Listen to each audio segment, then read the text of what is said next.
Katikkiro wa Buganda munnamateeka Charles Peter Mayiga mwenyamivu olw'obwavu obusenkenya bannayuganda ng'agamba nno ekizibu kiri mu mawanga g'abaddugavu gonna nga kiva mu kulowooleza mu buntu obutonotono. Ensi za Afrika ezisinga zivuya buvuya.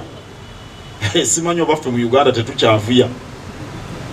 Naye obunafu bwe tulina kwe kumalira amaanyi gaffe ku buntu obutono.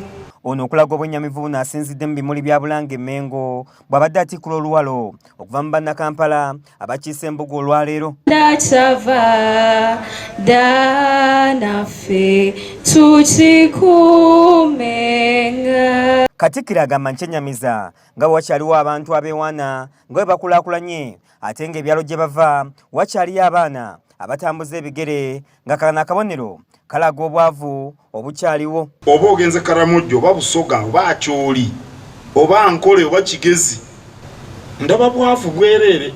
Kyokka asinziza naawe abannayuganda amagezi ag'okukola ennyo n'okuba obumu nga beewala okusosolagana mu mawanga n'asaba abakulembeze ne bannayuganda bonna okubanja enkola ya federo.